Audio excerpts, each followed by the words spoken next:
La Manufacture RH vous présente 13e mois.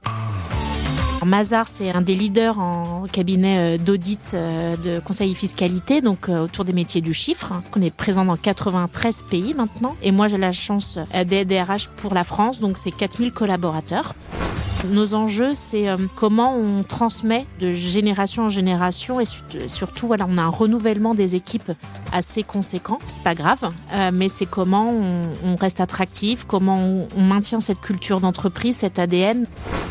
La société est axée, a été structurée autour du CDI. On se projetait toute une vie dans une entreprise. Avoir 20 ans de carrière chez Mazars, aujourd'hui, tout le monde me regarde en me disant « Mais comment, à 42 ans, ça arrive encore ?» Je vais te développer, je vais t'accompagner, quitte à te voir partir de l'organisation. Parce que si je suis un bon manager et que je t'ai bien coaché, peut-être que aussi, je vais savoir te laisser partir vers autre chose. Papa, c'est vrai que tu licencies des gens ? C'est la phrase que ma fille m'a prononcée un matin sur le chemin de l'école. Je suis Flaubert, ancien DRH et fondateur de la Manufacture RH, le spécialiste du recrutement et du coaching des fonctions ressources humaines. Avec 13e mois, je vous propose d'aller à la rencontre de celles et ceux qui font briller les ressources humaines. Qu'ils soient DRH, HRBP, responsables du recrutement ou des relations sociales, ils vont vous inspirer et vous donner une autre vision de ce métier formidable. Bonjour Mathilde. Bonjour Flaubert. Bienvenue dans 13e mois. Alors c'est une DRH aux multiples facettes et qui est sur tous les fronts que j'ai le plaisir de recevoir aujourd'hui. Mathilde, tu es en effet partout. Directrice des ressources humaines de Mazars France et dans le groupe depuis près de 20 ans, tu es également la présidente du Lab RH. Alors pour celles et ceux qui ne connaissent pas le Lab RH, c'est un écosystème collaboratif axé autour de l'innovation RH et qui permet à des startups RH de se développer et en même temps à des entreprises de trouver de nouvelles solutions innovantes en ressources humaines. J'ai également vu des chroniques de toi dans Entreprises et Carrières et je te vois régulièrement aux côtés d'Alexia Borg sur BFM Business dans son émission Tech RH, Alexia que j'ai eu le grand plaisir de recevoir à ce micro pour le 17e épisode de 13e mois. Mais tu ne t'arrêtes pas là, ce serait trop simple et certainement trop classique. Tu vas en effet être très bientôt sur la scène du Grand Rex. Oui, sur la scène. Une DRH qui monte sur une scène mythique pour se prêter à un concours d'anecdotes sur le travail. Alors l'exercice n'est pas commun, mais il doit être très sympa car s'il y a un témoin de ce qui se vit en entreprise, c'est bien le ou la DRH qui assiste chaque jour à tout ce qui se joue dans l'environnement vivant et toujours plein de surprises qu'est l'entreprise. Donc tu es partout Mathilde, mais l'important c'est que tu sois avec nous aujourd'hui, que tu nous accordes un peu de ton précieux temps pour que l'on puisse échanger sur ta vision des grands enjeux RH de demain. Dans cet épisode, on va parler des nouveaux modes de collaboration et de la culture managériale qui va avec ces nouveaux modes. Mais avant cela, qui es-tu, Mathilde Lecause ? Déjà, quand je t'entends, je me dis « Ouah, c'est moi ». Déjà, je suis Mathilde, je suis originaire de Bretagne, une région que j'aime beaucoup. J'ai 42 ans, je suis maman de 3 enfants.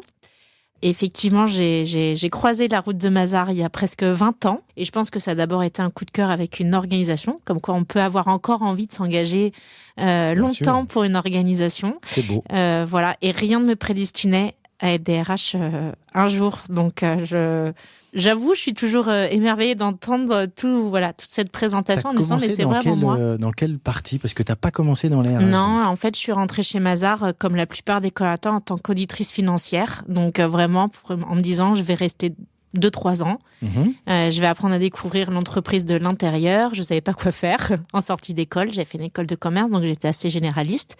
J'avais des cours de droit. J'aimais beaucoup ça, mais alors c'est marrant, la fonction RH, je me disais, c'est pas une fonction dans laquelle on débute.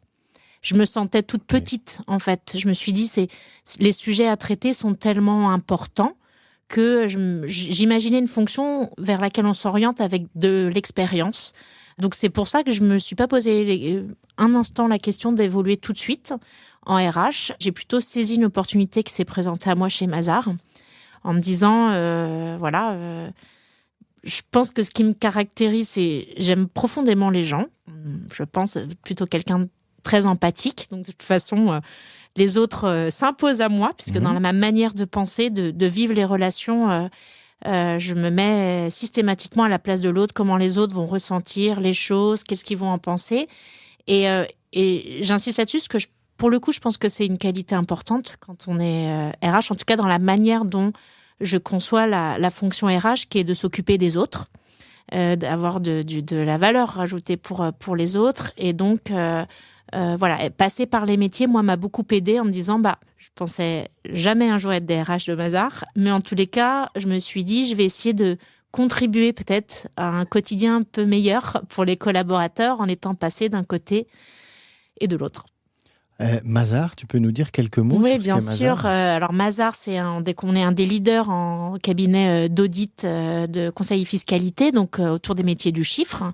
On a été créé par Robert Mazars, donc on porte le nom de notre fondateur après la Seconde Guerre mondiale. Et aujourd'hui, on a la chance d'évoluer dans un groupe international, parce qu'on est présent dans 93 pays maintenant.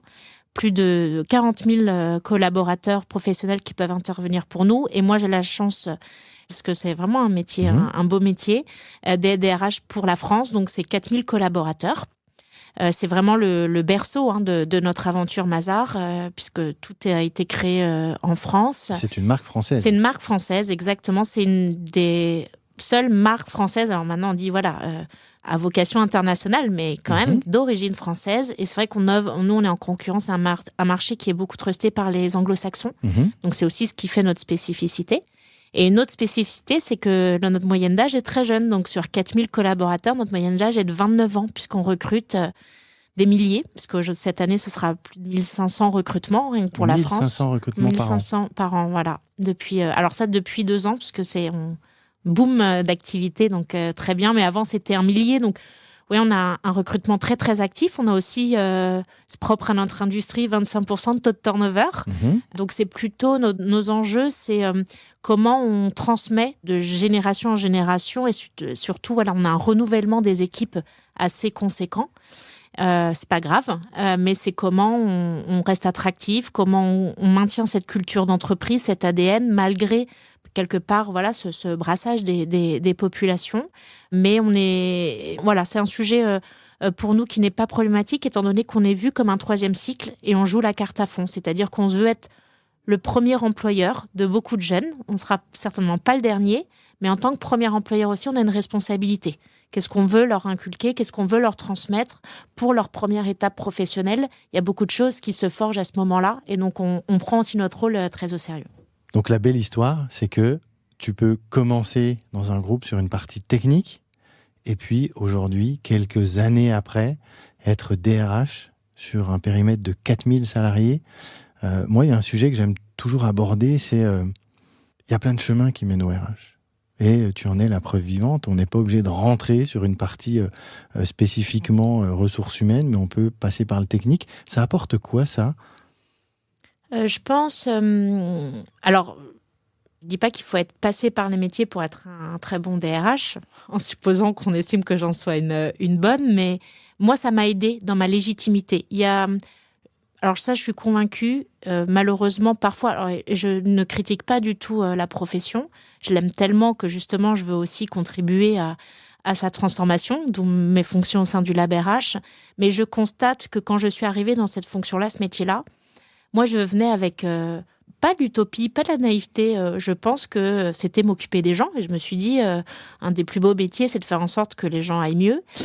Et en contrepartie, j'ai ressenti quand même une fonction qui fait peur, qui souvent est très critiquée. Ça m'a beaucoup peinée parce que moi aussi, j'ai besoin de trouver du sens dans ce que je fais. Et du coup, faire un métier en tant qu'empathique qui est totalement critiqué, non valorisé, voire parfois malmené par, on va dire, ses clients internes, j'avais du mal à me projeter en y trouvant un sens. Et c'est vrai que parfois, et je ne peux pas toujours dire que ça n'est pas fondé, peut-être et constater de la fonction RH une posture haute, très, il faut faire comme ci, il faut faire comme... Et moi, ça, dès le début, je me suis dit, mais qui vais-je être pour pouvoir dire des choses sur les performances des gens, sur la manière peut-être de manager, sans déjà, moi, être passée par le métier, c'est-à-dire parler de quelque chose que je ne connais pas. Ça a toujours quelque chose dans mon fonctionnement qui m'a mis très mal à l'aise. Je pense qui me déstabilise, moi, parce que du coup, je me sens pas moi-même légitime. Donc, pour ma légitimité à moi, ça me semblait très important.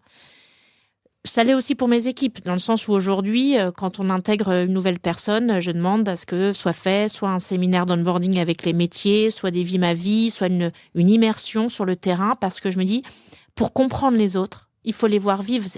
Et dans la fonction RH, la manière, en tous les cas aujourd'hui, dont je le vois, il y a vraiment ce sujet d'avoir l'utilisateur, le client au centre. On vient répondre à ses besoins. Et donc, il faut comprendre les gens qu'on adresse. C'est la meilleure façon de pouvoir répondre à leurs enjeux. Et donc, quoi de mieux que d'aller vivre avec eux ce qu'ils vivent pour bien les comprendre. Donc, pour moi, c'était extrêmement important.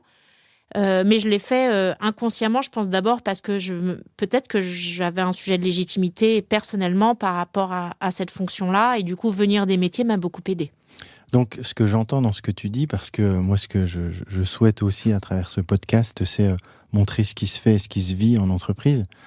Quand il y a une personne qui rejoint ton équipe à la direction des ressources humaines de Mazars, il y a souvent un vie ma vie, c'est-à-dire une immersion sur le terrain avec des auditeurs, des auditrices, pour comprendre ce qu'ils vivent au quotidien et ensuite, en effet, pas être dans une tour d'ivoire là, à réfléchir à des choses qui servent à rien, mais vraiment qui ont un impact sur le terrain, en connaissant ce qui se vit sur le terrain, c'est ça ? Exactement, tout à fait, pour mieux comprendre. En plus, nous, c'est vrai qu'on propose des métiers audit financier, par exemple. Enfin, c'est des métiers qu'on ne voit pas au quotidien. Des métiers dans le B2C, par exemple, on peut les observer en tant que client ou consommateur, mais l'auditeur financier, si on n'est pas financier soi-même, voilà, et à côté de lui, on n'en croise jamais dans sa vie. Donc, c'est extrêmement dur pour des recruteurs, pour des HR business partners, mais tous les métiers, même pour ceux qui font de la marque employeur, de parler et d'être entendus par leur cible, si en fait on ne parle pas le même langage et on ne projette même pas ce qu'est leur quotidien.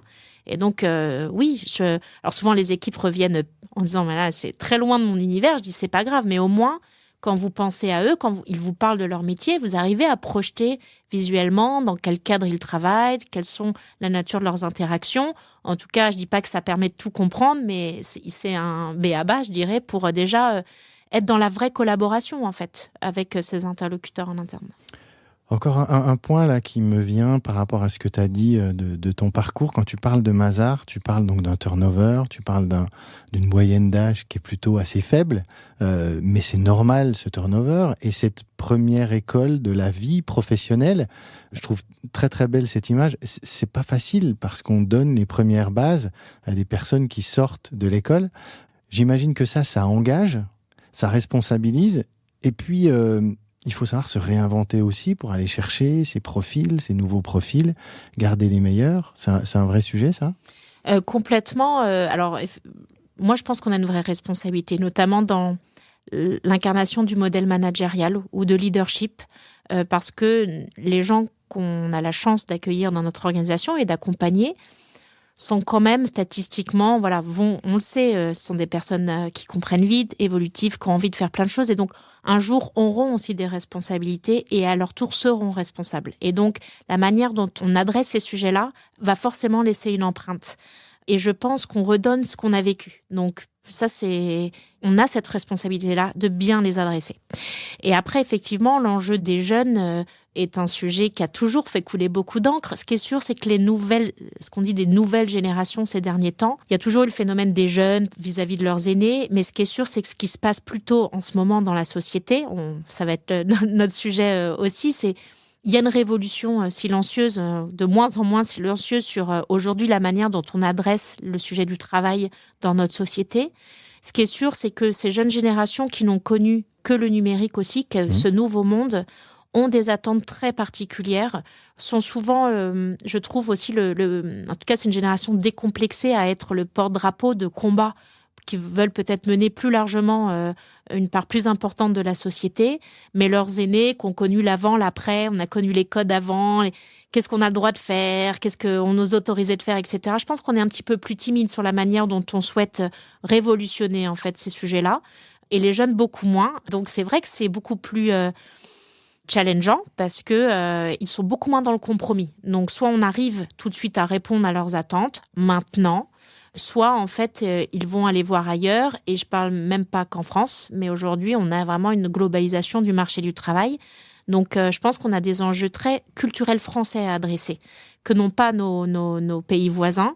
Et notre culture, elle a plein de choses extrêmement attachantes, mais elle a aussi des choses qui, dans le travail, je pense, aujourd'hui, peuvent nous pénaliser en termes d'attractivité pour nos talents en France, nos jeunes talents notamment, qu'on doit adresser, sinon on prend le risque aussi aujourd'hui qu'ils puissent avoir envie de débuter leur carrière à l'étranger. Et c'est un vrai sujet aujourd'hui en termes de recrutement. Intéressant, je vois bien ce que tu nous décris là. Vous travaillez donc sur et avec des populations plutôt très diplômées qui arrivent et qui sont donc exigeantes. Et vous devez leur apporter des réponses face à ces exigences. Sinon, c'est je viens pas ou je vais voir ailleurs, surtout en ce moment, vu le marché de l'emploi et du recrutement. Alors ça, c'est vrai, et c'est vrai que je ne l'ai pas précisé. Alors chez Mazars, c'est la cible. Effectivement, aujourd'hui, on recrute quand même majoritairement Bac+5, issus de grandes écoles françaises ou universités. Toutefois, ces exigences, je le constate, elles dépassent bien le niveau académique, voire même le milieu social, la zone géographique. C'est ça qui est assez étonnant. On pourrait se dire facilement, ah oui, mais c'est les gens qui sont en pouvoir, qui sont en rapport de force positif, qui peuvent être très exigeants. Et donc, les jeunes diplômés, ils ont plein d'offres. Donc, du coup, le rapport de force est en leur faveur. Mais en fait, ça va bien au-delà parce qu'aujourd'hui, quand on adresse aussi des jeunes qui ne sont pas encore diplômés, qui sont loin d'avoir entamé leurs écoles, même des lycéens, quand on adresse des gens qui sont peut-être sortis un petit peu du parcours scolaire et pour autant, ça ne veut pas dire qu'ils n'ont pas de talent. Et aujourd'hui, Bien heureusement, sûr. le talent ne s'arrête pas au diplôme, même si c'est quelque chose de très marqué en France. Oui. Ces aspirations de changement, elles sont adressées aujourd'hui par toute typologie de jeunes. Et c'est ça, c'est que je pense qu'aujourd'hui, ces enjeux-là, c'est plutôt le fait que, quelque part, cette révolution numérique qu'on a vécue maintenant il y a plus de 20 ans, elle n'a pas eu son pendant dans la manière de penser l'organisation de travail. En fait, il y a encore beaucoup de choses dans la manière dont on organise, on pense le travail qui découle davantage de la révolution industrielle. Et en fait, c'est juste qu'aujourd'hui, il y a plein de choses. On va dire, mais en 2023, si on prend un petit peu de recul, c'est aberrant. Si on parle du contrat de travail, par exemple, voilà, parce que je trouve que c'est une bonne dans le sujet, une donc, illustration. des nouveaux modes de collaboration Voilà. et de ce fameux contrat de travail. Le contrat de travail, quelque part, et je conçois tout à fait pourquoi il a été pensé, notamment le salariat, le statut de salarié, pour protéger aussi. Et on a un droit très protecteur en France. Beaucoup de choses sont pensées pour justement protéger. Et tant mieux, il le faut. Enfin, je ne suis pas du tout en train de remettre en cause ça, mais c'est vrai que pour un jeune aujourd'hui encore une fois, quel que soit son niveau de formation aujourd'hui, parce que de plus en plus de jeunes se veulent autodidactes, auto-entrepreneurs, vont se lancer comme ça, n'ont pas envie d'études, parce que la façon même dont on pense l'éducation aujourd'hui est challengée par cette nouvelle génération. Ouais. Eux, la sécurité de l'emploi, par exemple, c'est quelque chose, quand on a un horizon de vie à 2-3 ans, quand aujourd'hui, on peut aussi faire partie de cette génération un peu désillusionnée en se disant « mais est-ce que je vais avoir des enfants dans ce monde incertain, la guerre, l'environnement, les virus. Enfin, et du coup, en fait, on a une génération assez désabusée qui ne se projette pas. Donc, le modèle de leurs aînés de « je commence un travail, je prends CDI, je deviens propriétaire, je fais mes enfants, je leur paye leurs études », c'est fini, ces modèles-là. Je dis pas qu'ils ne le vivront pas, mais a priori, c'est pas comme ça qu'ils se projettent dans la vie. Il y a aussi beaucoup de choses qui sont dues au numérique, le rapport au temps, la manière dont on les a projetés aussi jeunes en leur disant mais en 2030, la plupart des métiers qui existeront n'existent pas encore et la plupart des métiers aujourd'hui qui existent n'existeront plus. Comment ces jeunes arrivent dans le monde du travail avec une idée claire d'un métier qu'ils vont faire à vie? C'est fini. Donc on voit bien que tous ces enjeux-là amènent que je ne suis pas sûre que le CDI aujourd'hui, le salariat, mais encore plus le CDI soit aujourd'hui le Graal suprême pour ces jeunes. Ils sont lucides. En France, tant qu'on ne pourra pas devenir propriétaire ou emprunter avec un CDI, mais c'est très français, ça. Parce que en effet, la société est axée, a été structurée autour du CDI. Exactement. Je veux un appartement, je veux passer mon permis, tout le monde. Enfin, c'est vrai qu'on a grandi là-dedans. On a grandi avec ça. Donc, d'ailleurs, nous qui avons grandi avec ça, on se dit, mais c'est un peu kamikaze. Mais les jeunes aujourd'hui, souvent, je discute avec leurs aînés qui disent, ah bah oui, mais bon, quand ils vont avoir des enfants, mais même ça, on avait des enfants en moyenne peut-être il y a 20 ans, à 25, 26 ans, en tout cas bien avant 30 ans, quand aujourd'hui ça va être plutôt proche de 35, en tout cas si on regarde aussi en Ile-de-France. Donc tout ça change. Et je vais même plus loin, c'est que le salariat est vu même comme aliénant. Et parce qu'on se rend compte qu'en fait, c'est peut-être pas la manière dont il a été pensé à l'origine, Mais la manière dont il est utilisé dans les organisations, si je prends l'exemple des clauses d'exclusivité de nos concurrences, mais la clause d'exclusivité, par exemple, que nous, on a fait chez Mazars sauter en 2019, suite à une enquête auprès des jeunes qui disait que la plupart des jeunes voulaient avoir plusieurs jobs en même temps. Nous, pendant très longtemps, on a interdit la double activité. Ce que beaucoup d'entreprises font. Je remets juste un peu de précision. Oui, la clause d'exclusivité, pour celles et ceux qui n'ont pas tout à fait les idées claires là-dessus, dans un contrat de travail, on demande à la personne qui va s'engager avec nous, ok, tu vas travailler avec nous en CDI, voire en CDD, mais tu vas travailler que pour nous. C'est ça la clause d'exclusivité. Oui. Et vous, chez Mazars, depuis 2019, vous avez dit, on la met de côté, sauf concurrence directe, mais tu peux aller faire autre chose à côté, c'est ça ? On le matérialise même. On a une clause cumul d'emploi, où on dit que nos salariés sont autorisés à faire un cumul d'emploi à partir du moment où ce n'est pas concurrent à l'activité cœur de Mazars. Donc, c'est-à-dire du commissariat au compte, expertise comptable, etc. Donc, effectivement, ça se manifeste comment ? C'est souvent du salariat et l'auto-entrepreneuriat. C'est le plus grand cas de figure aujourd'hui des gens. Donc, je peux avoir un autre contrat de travail à côté ou alors être auto-entrepreneur. Alors, en général, le salariat, on ne peut pas être à temps plein dans 2 boîtes parce que là, pour le coup, la limite légale. Voilà. Donc, mais on peut avoir 2 temps partiels. Oui. Donc, on peut être de salarié. Mais là, l'idée, c'est de dire, je suis à temps plein dans une organisation, mais à côté, j'ai une autre activité aussi qui me génère des revenus. Et même ça, ça n'était pas autorisé par le passé. Puis, au-delà du fait que c'était pas autorisé, c'était même mal vu. Moi, je me rappelle de personnes qu'on pouvait recruter, qui avaient une activité à côté, qui était même de l'événementiel ou des choses comme ça. On peut, je sais pas, être DJ ou je ne sais quoi. Mais on se disait, ah oui, non, mais attends, il va être fatigué. Alors qu'en fait, c'est quelque chose qui est épanouissant pour lui. Complètement. Et c'était... Je pense qu'on y reviendra après si on tire le fil, mais bon, ça venait toucher la culture managériale, les notions de pouvoir, le pouvoir qui est souvent assimilé au contrôle, donc à l'aliénation des gens. D'ailleurs, le sujet de la culture managériale, on en parlera tout à l'heure, c'est les gens face à ça se sentent dépossédés de leur... Mais de quoi, j'ai envie de leur dire, les gens ne vous appartiennent pas. Ils nous font l'honneur de vouloir monétiser leurs compétences versus un travail, de les mettre à notre service. Mais aujourd'hui, se dire les gens sont à moi, et aujourd'hui, j'entends encore beaucoup de choses comme ça, qui me dit que je vais avoir le contrôle, qui me dit que je vais pouvoir surveiller. Rien que le télétravail. Si je dois bien trouver quand même un côté positif au Covid, c'est bien cela. Encore, et c'est pas si longtemps qu'avant. Le télétravail, non, parce qu'en fait, on disait, je vais pas voir les gens, je veux le contrôle, je veux qu'ils soient sous mes yeux, je veux qu'ils soient là, devant mon bureau. Il y avait ce côté... Parfois, mais je disais, c'est flippant, un peu statutaire, oui, mais le roi et sa cour, quoi. Je disais souvent que certains managers confondaient le télétravail et le travail devant la télé. Ils s'imaginaient que le collaborateur allait glander devant la télé, rien faire, alors qu'on a vu que la productivité était quand même... Bien plus forte, totalement. Et tous ces sujets-là, c'est là où on se rend compte que ça peut devenir aliénant à partir du moment où, quelque part, on prive les gens de leur... C'est une liberté fondamentale Aujourd'hui, je pense que les individus on repose sur leurs compétences. Je pense que le plus grand asset des gens, c'est ce qu'ils savent faire. Et indépendamment de leur niveau d'études, etc., tout le monde a des compétences, tout le monde a des savoir-faire à ses propres talents. Et en fait, ça, c'est nos assets. Ils n'appartiennent à personne. Et c'est à nous de pouvoir décider de la manière dont on souhaite le mieux les monétiser. Je dis pas qu'on rentre que dans une transaction financière, c'est pas du tout le sujet.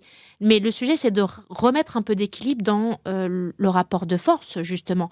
Parce que si on regarde il y a des années, parce qu'on était salarié, on a aussi, parfois, dans certains environnements, subi des choses. Je pense au mauvais... on le sait, il y a eu du mauvais management... Parfois, il y a des façons de parler. Je ne parle même pas des sujets de parentalité. C'est vrai qu'il y a des situations, malheureusement encore aujourd'hui, où je me dis, mais en fait, oui, aujourd'hui, les gens, en 2023, heureusement, veulent s'émanciper. C'est un peu de respect de soi-même, de dire, mais en fait, je veux être un peu libre. Et dès lors que le salariat est trop contraignant, c'est ce qui, je pense, conduit notamment aussi à beaucoup de salariés qui vont vers le freelancing. Si on regarde, depuis le Covid, ça a explosé. Il y a plus d'1 million aujourd'hui de freelance. Alors en plus, on assimile souvent le freelance à de la précarité. Ça existe aussi, je ne le nie pas. Mais ce qui est intéressant, c'est le phénomène justement plutôt chez les cols blancs, en tout cas sur certains niveaux de compétences, l'explosion du freelancing, qui est vraiment pour moi l'illustration de l'émancipation absolue, dans le sens où on a envie de pouvoir être son propre patron. au sens je vais pouvoir travailler comme je veux, quand je veux, mais sous-entendu parfois, j'ai pas toujours bien vécu peut-être la manière dont on me manageait, on m'occupait, et donc il y a un moment, cette liberté, c'est pour mieux me sentir. Et surtout aussi, je pense le sujet du sens. On a, ces dernières années, parlé beaucoup de sens. Bien sûr, le sens, ça peut vouloir travailler pour une entreprise à mission, un métier en lien pour améliorer le climat, les politiques sociales, Très bien. Mais pour beaucoup, le sens, c'est en fait juste le fait de comprendre le matin quand on se lève à quoi on sert, à quoi on contribue et de pouvoir mesurer le fruit de son travail. Je pense qu'il y a un rapport aussi dans le meilleur partage de la valeur et la perception de la valeur créée. Quelque part, j'ai envie de dire, qui crée la valeur si ce n'est pas celui, en tous les cas, qui maîtrise les compétences. En tout cas, une partie des compétences. Souvent, la valeur créée est agrégée par ces multi-compétences et donc une contribution collective. Mais dans les faits, c'est quand même la personne. Et je pense qu'il y a aussi ça derrière le freelancing. C'est la manière dont aujourd'hui le partage de la valeur est adressé dans les organisations, la reconnaissance. Il y a un moment, si les employeurs, ou en tout cas, chaque collaborateur perd de vue ce à quoi sert son travail, dans la finalité de l'organisation, qu'est-ce que lui en a retiré par rapport à l'engagement qu'il y a passé, par rapport à ses compétences qui peuvent être en plus ou moins rares. Je pense que derrière le phénomène de freelancing, il y a un peu tous ces aspects-là qui sont mis sur la table et qui pour moi aussi sont des sujets d'aliénation versus d'émancipation. Parce que il y a un moment, on veut pouvoir comprendre ce à quoi on contribue. Et j'aime bien me nourrir de mon exemple, loin de vouloir être auto-centré. Mais moi, je me suis posé beaucoup ces questions-là. Et je trouve qu'effectivement, aujourd'hui, je suis salariée. Je suis bénévole pour l'association LabRH, et je suis aussi entrepreneur à côté. C'est pas quelque chose qui me prend beaucoup de temps, mais de temps en temps, dans l'année, je peux faire des interventions par moi-même. Et ce qui est intéressant, c'est que tout ça se nourrit déjà, mais surtout, l'auto-entrepreneuriat m'amène quelque chose que ne m'amène pas le salariat. Notamment, oui, un peu une fierté d'émancipation par moi-même, de pouvoir me dire, ça, ce que j'ai fait là, ça a créé telle valeur. D'ailleurs, les gens sont capables de me rémunérer tel argent pour ça, donc ça vaut quelque chose. Après, c'est pas beaucoup, mais en tout cas, c'est un début de quelque chose. Et ça rend fier, parce que je dis, là, il n'y a pas une organisation derrière moi. C'est pas un rôle qu'on m'a donné, c'est l'individu que je suis. Et je pense, c'est aussi une conséquence des LinkedIn, du marketing de soi. On est aujourd'hui dans une époque où on a su bâtir ça. Et quelque part, c'est pas... je sais que souvent, on y voit de l'individualisation, de l'égoïsme, et de dire, mais est-ce qu'on tue pas les collectifs ? Non. Si on était respectueux des assets des uns et des autres et des valeurs auxquelles on compte, la manière dont on contribuait à la création de valeur, justement, ça ne s'opposerait jamais au collectif. Je pense que ces sujets-là viennent s'opposer au collectif quand justement le collectif n'entend plus ça, voire parfois n'en a même pas conscience. Ça, c'est un autre exemple que je voulais te donner, mais j'ai une consultante il y a quelques semaines qui se reconnaîtra si elle écoute le podcast, qui vient me voir, talent Mazar, elle sait on n'a pas été radin en manière de, je pense, un bon potentiel. Ouais, et puis on manquait pas une occasion de le lui dire, de lui permettre d'accéder à des événements, à se mettre en visibilité, et elle le méritait, voilà. Et un jour, elle vient me voir et elle me dit, écoute Mathilde, j'adore Mazar, j'adore mes équipes, j'adore l'associé pour lequel je travaille, j'adore mes clients. Et en fait, ça en était même un problème, parce qu'elle me dit, c'est comme ça que je l'ai analysé, elle me dit, mais je sens que j'ai besoin de reprendre la main sur le contrôle de ma vie, de mon temps, et notamment de l'engagement que je veux mettre dans mon travail. Je dis, c'est intéressant, mais donc t'es salarié à temps plein, tu veux passer en temps partiel, tu veux aménager. Elle me dit, ça va bien plus loin que ça, parce qu'en fait, le problème, c'est que si je me mets en temps partiel, je sais comment ça va se passer quand il va y avoir un coup de bourre, un nouveau client, quand l'équipe va être dans la panade. Mon sentiment d'appartenance, mon sens du collectif va prendre le pas, je vais me culpabiliser. Et en fait, j'ai trouvé ça intéressant parce que le collectif peut être aliénant aussi quand on est trop engagé. On s'oublie, on se perd. Et pour le collectif. Pour le collectif. Et ça, c'est le problème du trop engagé. Et ça existe aussi beaucoup. Et c'est ce qui peut amener à des burn-out, aussi des problèmes dans l'organisation. Et j'ai trouvé ça fou parce que personne ne l'a voulu, c'est pas quelqu'un qui aliène, c'est pas un contrat de travail. En plus, on l'autorisait, etc. Et donc, elle me dit, j'aimerais me mettre à mon compte, continuer à travailler pour Mazar. C'est ce qui me ferait le plus grand plaisir. Mais je me sentirais plus libre de mettre des limites. Vous l'avez fait ? On l'a fait. Donc, on l'a accompagné dans son départ. Et puis, je lui ai même proposé une formation pour savoir la différence entre salarié et freelance. Je suis très open là-dessus parce qu'en fait, je me dis, si c'est une aspiration des gens, ne luttons pas. Au contraire, accompagnons-le. C'est la meilleure façon de faire en sorte qu'il continue à travailler dans mon écosystème. Moi, je ne veux pas une organisation avec le plus de salariés. Si demain, il n'est que 3000 salariés et 1500 en freelance, je n'ai pas de sujet. Je ne me dis pas, oh là là, je suis DRH d'une boîte de plus en plus petite. Oui, ce n'est pas périmétrique, quoi. Mais souvent, on raisonne comme ça. Oui. C'est marrant. Tu es DRH d'une boîte de combien de personnes ? Tu manages une équipe de combien de personnes ? Tu diriges une BU de combien de personnes ? Comme si ça, c'était le pouvoir. Ça montrait l'importance. Moi, je pense plus en écosystème, en création de valeur. Mon objectif, ma mission, je pense, n'est pas d'avoir le plus de salariés Mazars, en tout cas en tant que représentant de la figure employeur, mais de faire en sorte qu'on a les bonnes compétences au bon moment et que tout le monde, prenne plaisir à travailler pour créer de la valeur. Donc, je pense que j'ai plutôt intérêt à l'accompagner, de faire en sorte qu'il crée un écosystème d'alumni Mazars freelance qui continueront à contribuer à ma création de valeur, puisqu'ils décideront, par envie, de continuer à travailler pour moi. Et les mauvais coucheurs, on sait qu'ils sont présents, qui pourraient dire, OK, mais plus il y a de freelance, plus il y a de flexibilité, plus tu peux arrêter de travailler avec telle personne et telle personne. Oui, alors c'est vrai, ça c'est un des risques. Après, je pense que l'enjeu, encore une fois, c'est de le faire de façon responsable, dans le sens, la manière dont je vois ça ne m'empêche pas d'avoir moralement une responsabilité. C'est-à-dire que si on prend un freelance à temps plein toute l'année, c'est une question de moralité. Et j'allais me dire, quelque part, que le droit soit là ou pas. Alors, vous me direz, de toute façon, il y a toujours le sujet de risque de requalification. Oui, parce que si tu le prends toute l'année, qu'il a son adresse de la boîte, à plein etc. temps, qu'on le coupe, etc. Non, mais c'est ça qui est... Peut-être, j'ai pas besoin d'un cadre légal qui va me rappeler à mes obligations. Je pense qu'elles sont d'abord morales. C'est ça, être une entreprise responsable et être responsable dans ses actes. C'est de savoir qu'on fait bien les choses d'un point de vue éthique.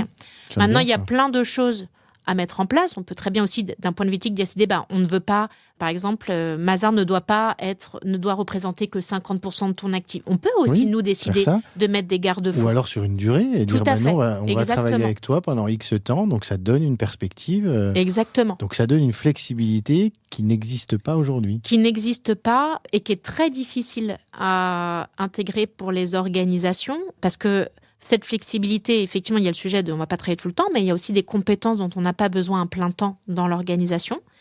Je vais même un peu plus loin. Avoir des freelances dans son équipe, je pense que ça apporte de l'innovation, du benchmark, de l'ouverture sur les autres, parce qu'ils ont vu plein d'autres environnements. Donc, c'est une nouvelle façon pour moi de faire de l'open innovation, en fait, dans l'ouverture aux autres. Toutefois, je vois bien qu'aujourd'hui, tous les freins à cela, alors, bien sûr, il y a les freins juridiques, puisqu'aujourd'hui, quand même, la manière dont est pensé le droit n'encourage pas les DRH à procéder ainsi. Mais surtout, je vois tous les freins opérationnels, notamment managériaux, quand j'entends. Mais Mathilde, si je prends freelance, surtout, on va aller dans un cabinet comme Mazars, parce que c'était chez Mazars, sans jugement, parce que je vois bien la complexité de la transformation. On met en plus des consultants ou des freelances pour des clients. Donc, il y a à la fois, on est responsable vis-à-vis de nous, mais aussi vis-à-vis d'un tiers. Mais quand j'entends qui me dit que je vais avoir le contrôle sur eux, je lui dis, mais en fait, aujourd'hui, tu n'as le contrôle sur personne. C'est faux. Enfin, sur un salarié, on n'a pas le contrôle. Il veut arrêter de travailler, il fait un abandon de poste. Même pire, il reste là, mais il est désengagé. Oui, donc, en fait, dans la prestation en plus intellectuelle, j'allais dire, c'est plutôt une notion d'engagement que de présence physique, ou d'heure. Et donc, on voit bien que les sujets sont pas les bons sujets à adresser, mais on est encore dans les organisations, à la verticalité, au statut. Et puis, pour beaucoup, c'est ce contrôle qui est pour eux source de pouvoir. C'est vrai que moi, j'ai toujours plutôt vu la légitimité. Je préfère être légitime qu'incontournable parce que j'ai par exemple j'ai mis en place un contrôle qui dit que c'est la DRH qui décide. Ça, c'est une façon d'être incontournable, mais pas pour les bonnes raisons et pas pour la bonne valeur produite. Et en fait, dans les organisations, comme on est, et je pense que c'est chaque individu, comme nous-mêmes en tant qu'individu ou manager, parfois, on n'est pas conscient de sa valeur de la valeur qu'on apporte, parce qu'on n'a pas la reconnaissance dans l'organisation, on n'a pas le feedback. Oui, on a peur que ces équipes nous remplacent, on a peur de faire appel à Frida, on a peur de tout en fait. Et je pense que c'est peut-être le mal le plus important aujourd'hui dans les organisations. Si les organisations vont peut-être mal, c'est parce qu'individuellement, les gens ne sont pas toujours bien dans leur basket, en tous les cas dans la sphère professionnelle. Et je pense que le sujet, c'est un manque de reconnaissance tout court. Et qui fait que, voilà, aujourd'hui, on a d'autres alternatives quand on maîtrise des compétences que le salariat. Alors, je me faisais une ou deux réflexions. La première, c'est que on a parlé CDD, CDI. Il y a quand même un paradoxe dans tout ça parce que, au final, entre le CDD et le CDI, légalement, il est plus facile de rompre un CDI qu'un CDD.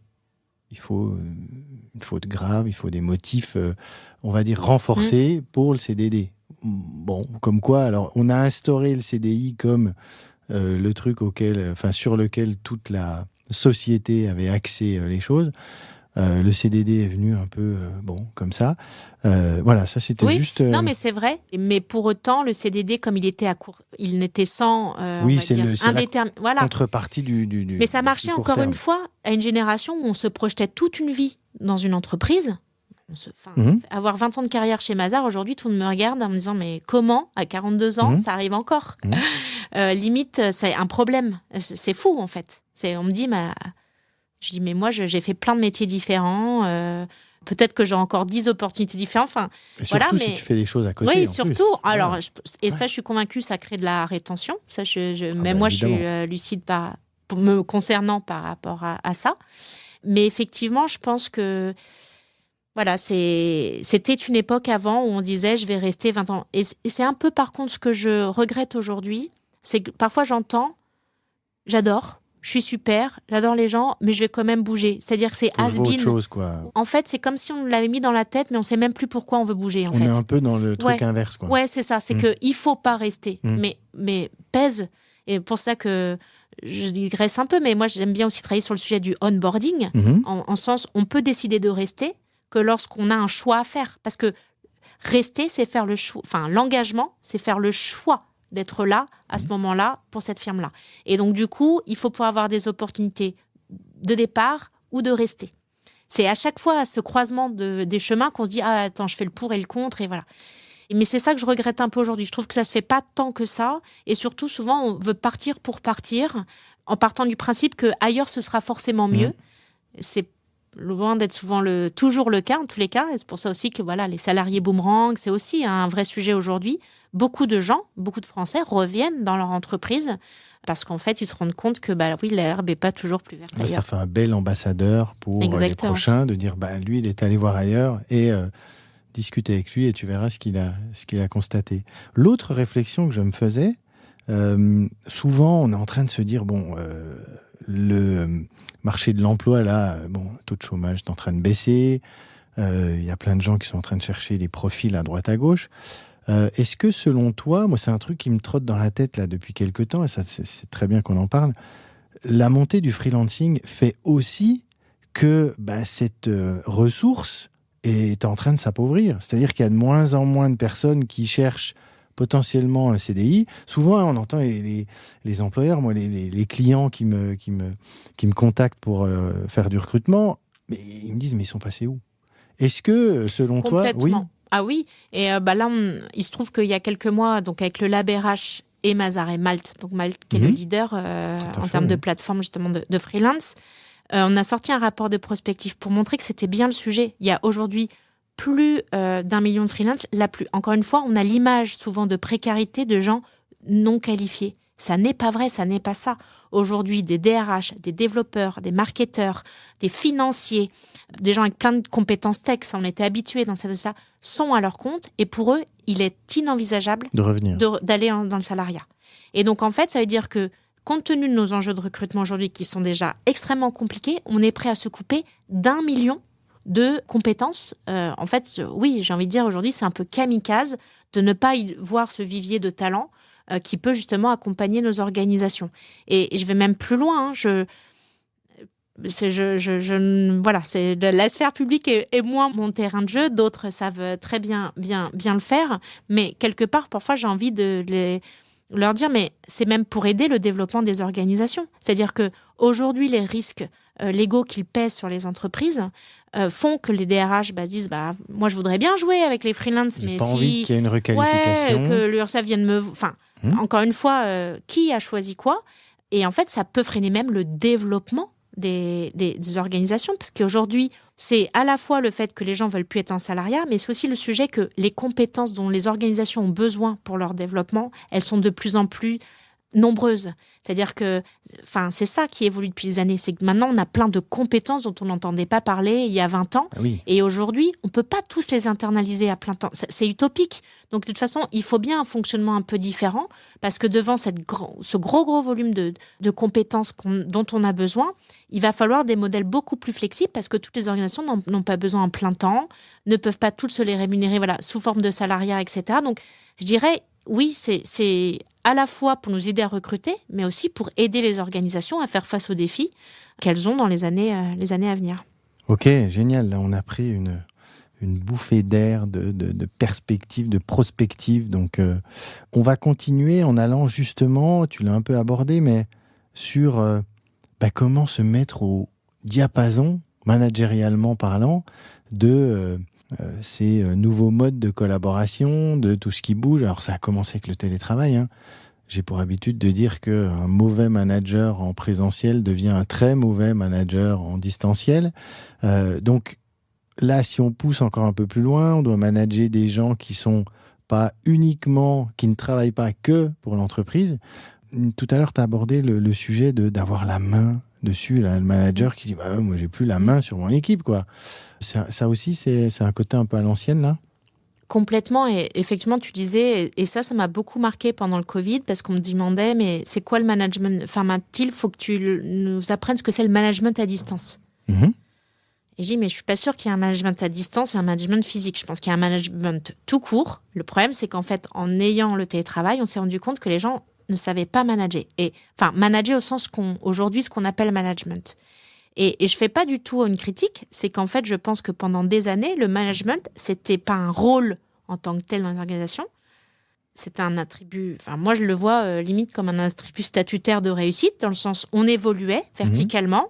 À un moment, on avait... Donc, ça montait avec l'équipe, puis la voiture de fonction, puis le bureau, puis l'assistante.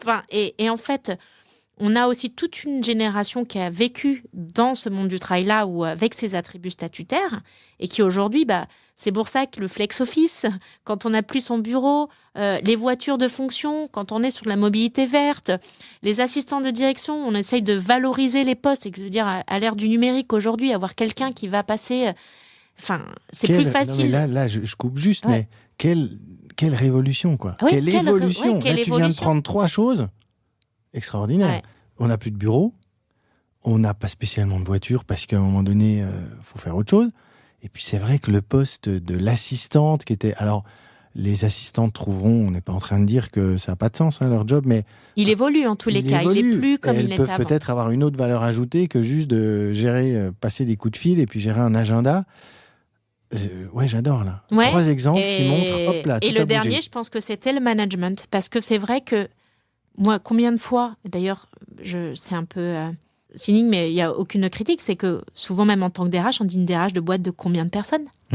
Et moi, c'est un marqueur. Mais en fait, ça, je suis pas sûre que ce soit un marqueur de son impact et de sa qualité, être un bon ou très... voilà.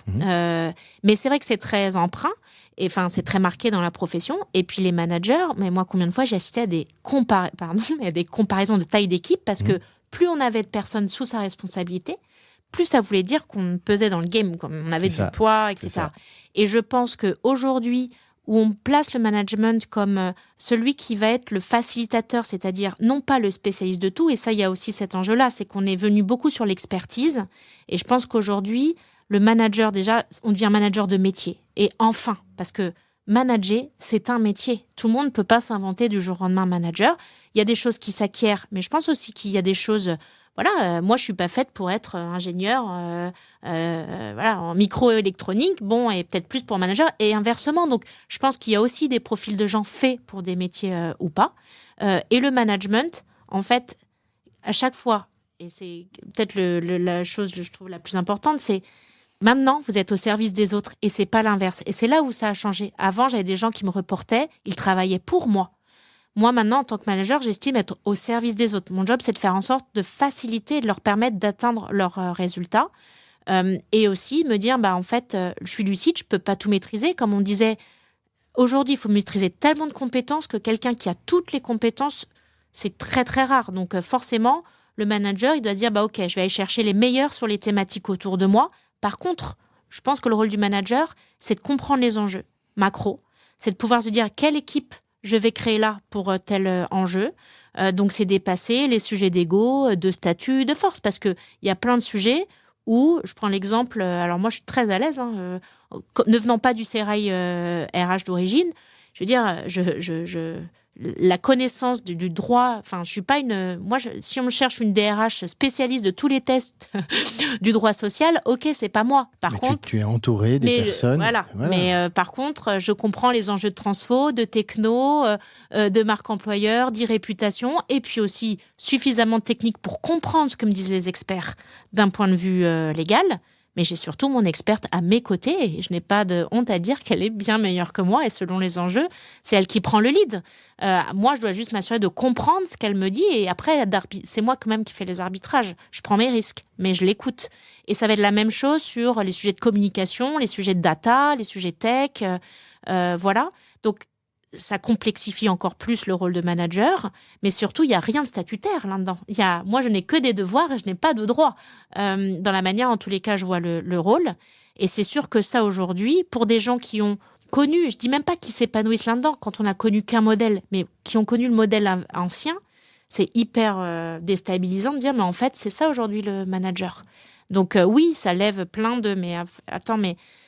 Tu m'enlèves tout le contrôle, comme si ils ne pouvaient exprimer leur légitimité et leur leadership que par le contrôle, parce qu'ils ont connu ça, en fait, pendant très longtemps.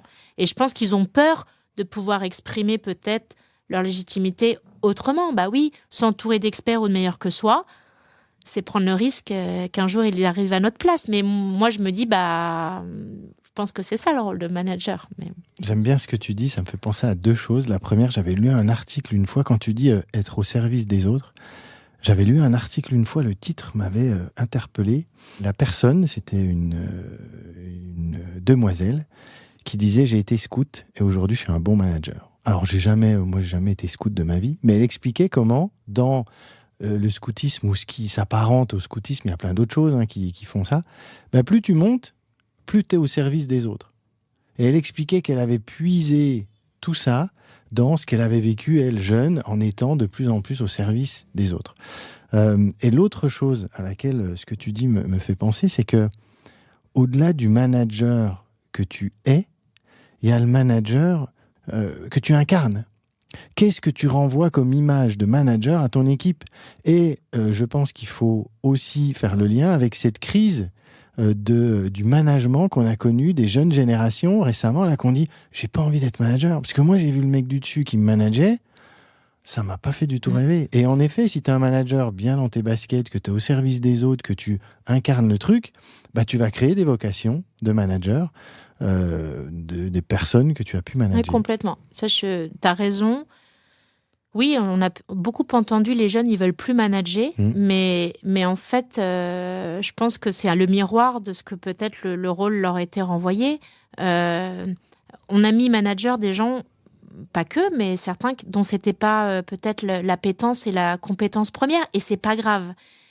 Ça veut donc dire, pour changer, ça veut donc dire qu'on accepte qu'il y a différentes voies d'évolution. Moi, je suis convaincue, et si on regarde d'ailleurs, c'est intéressant, l'industrie technologique, quand on voit la manière dont sont organisées toutes les boîtes tech, elles ont déjà fait émerger ce modèle. Pourquoi ? Parce que là, on va dire, la compétence clé dans une boîte tech, c'est les techs. Donc le CTO, les développeurs, voilà, bon. Sans faire de mauvaises caricatures, j'en connais suffisamment très bien pour me dire c'est une population qui s'affranchit très vite des codes et qui dit nous, on aime coder, moi je suis un technicien, mais alors les trucs de management, d'ailleurs, aller trouver un développeur qui veut bien prendre en parallèle des relations managériales dans son équipe, c'est extrêmement rare. Et donc, ces organisations disent on ne va pas freiner un profil tech ou un CTO Enfin, c'est le nerf de la guerre, en Oui, fait, dans le il business. nous le faut, ouais. Ah Il oui. nous le faut. Donc, OK, il ne veut pas manager. Bon, on va recruter des gens, bien sûr, qui ont une légitimité technique. L'idée, c'est de bien comprendre, mais qui, eux, vont faire ce rôle-là. Et quelque part, c'est des organisations dans lesquelles on a vu émerger ces deux voies de carrière, c'est-à-dire uniquement par l'expertise, et ensuite des gens dont le job, c'est plutôt de manager, organiser. Et moi, je crois beaucoup à ça. Le management, c'est une voie de métier, c'est un vrai métier. D'ailleurs, preuve qu'on faisait mal le management, il n'y avait pas de temps alloué au management. Donc, c'est qu'on a... Non, dans les fiches de poste des managers, j'ai jamais vu...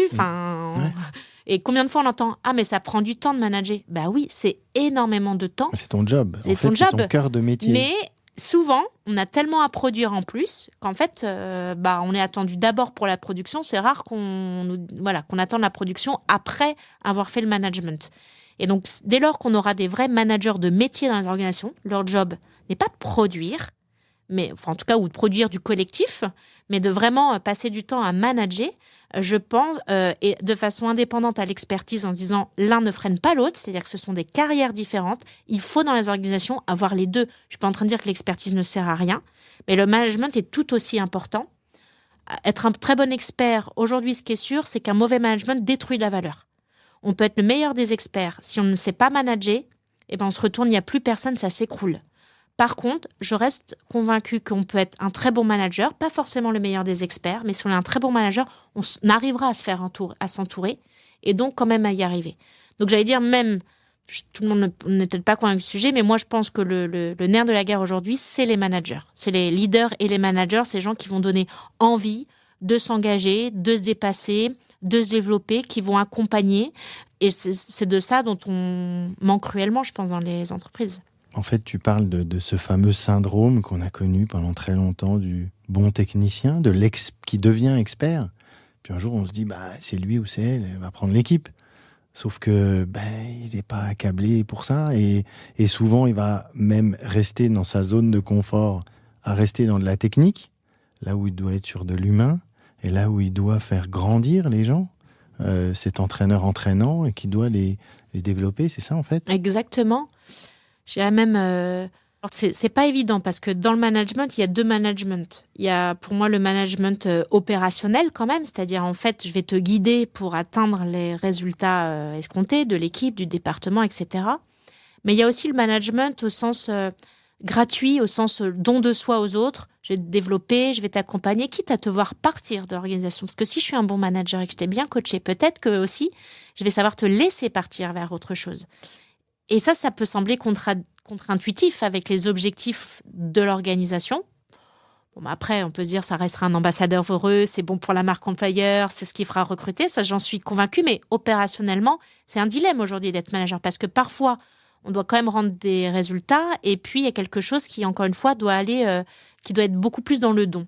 Et donc, cette dualité de comment je peux être dans la posture coach, mais je peux pas être toujours dans la posture coach parce qu'il y a un moment, je dois être directif parfois, je donne d'un cadre, je dois dire aussi quand je suis pas content parce qu'il y a des choses parfois, il faut le savoir le dire, il faut le courage. Donc c'est vrai que je trouve un métier extrêmement compliqué ou plein de dualisme dans la fonction, mais moi que je trouve hyper gratifiant. Après, je pense qu'encore une fois, il est peut-être pas fait pour tout le monde, mais c'est un métier qui est sûr en tous les cas peut avoir beaucoup d'impact positif sur les gens. Parce que je pense qu'un management vertueux, responsable, c'est aussi ça qui contribue au mieux-être des individus dans les organisations.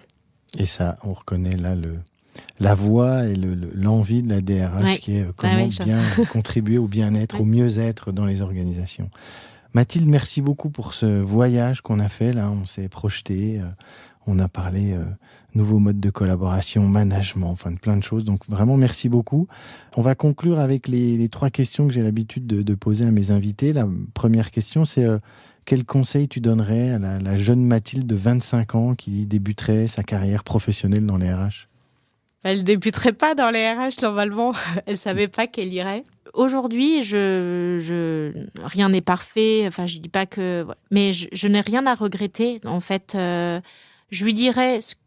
Je pense qu'il y a quelque chose qui a marché pour moi et j'ai envie de dire... C'est amuse-toi. Je me suis vraiment rendu compte qu'à partir du moment où je faisais les choses qui avaient... Alors, J'ai eu de la chance de travailler dans une organisation qui me l'a autorisé. Hein. Mais à partir du moment où je me suis plus préoccupée de ce qu'on allait pouvoir penser de moi, mais ce qui me semblait juste à mes yeux dans la manière de faire, moi, beaucoup de choses se sont ouvertes à ce moment-là et j'ai toujours voulu apprendre des choses. Ça m'a amené des RH. Bon, déjà, je me dis, je suis assez contente. Non pas, alors ça serait intéressant, non pas tant pour certains, c'est statutaire, la DRH, genre, moi, je me dis que je peux avoir un impact. C'est pour ça que ça me rend fière d'avoir ce métier. Et oui, c'est pas tant le statut, mais j'aime pouvoir me dire que je peux avoir un impact. Et en ça, c'est vrai que c'est chouette d'avoir un job à responsabilité où, quelque part, on a la main sur ses décisions. Et donc, je suis assez fière de ça. Mais je ne l'ai jamais calculé. Et je pense que c'est ce qui fait que ça se passe pas trop mal. Okay, donc ça serait amuse-toi et calcule pas en fait. Et un impact sur les reste choses, curieuse, voilà, okay. Reste curieuse. Quel livre tu emmènerais sur une île déserte? Petit conseil de lecture là. Ouais, alors moi je suis pas très forte en conseil de lecture, je préfère les livres d'images. Donc j'ai un livre que j'adore, je en sors tout le temps, mais c'est le Mood Newton. J'aime beaucoup la photographie, j'aime beaucoup la mode et voilà, je l'emporterai. Ça permet de s'évader aussi. Exactement. Et de passer le temps et les années, donc très bien. Dernière question, est-ce que tu as une personne là à me recommander de tendre mon micro qui évolue dans le monde des RH? Une petite idée? Ouais, j'en ai plusieurs. Tu as peut-être déjà interviewé. Je pense souvent, il va dire, mais je pense à Claude Monnier, qui est le DRH de Sony Music. J'aime bien aussi son approche décomplexée et assez audacieuse de la manière de voir son métier. Voilà, j'aime bien échanger avec Thomas Chardin, qui n'est pas DRH, mais qui aime profondément la fonction RH. C'est chouette de voir des gens aussi qui défendent la profession. Et dernièrement, je ne me lasse pas d'échanger avec Géry Lamry sur les sujets de métavers, de Web 3.0 et la manière qui peut paraître futuriste, mais la manière demain de faire des ressources humaines. Je pense que notamment on a parlé de partage de la valeur, gouvernance participative. Je pense que les nouvelles technologies, si elles sont bien utilisées en termes d'éthique, peuvent répondre à pas mal de ces aspects-là. Eh ben merci ça, j'en ai beaucoup. Donné 3, mais... c'est très bien, écoute, parfait. Alors on va dire c'est que des hommes, c'est pas normal. J'ai aussi plein de femmes, bien évidemment. J'aurais peut-être dû commencer par là. Et je pense à Caroline Aquet, qui a beaucoup contribué à ma progression, mon parcours, et qui est aujourd'hui DRH du groupe Manutan. Et dans l'industrie aussi, on fait beaucoup de belles choses. Donc voilà.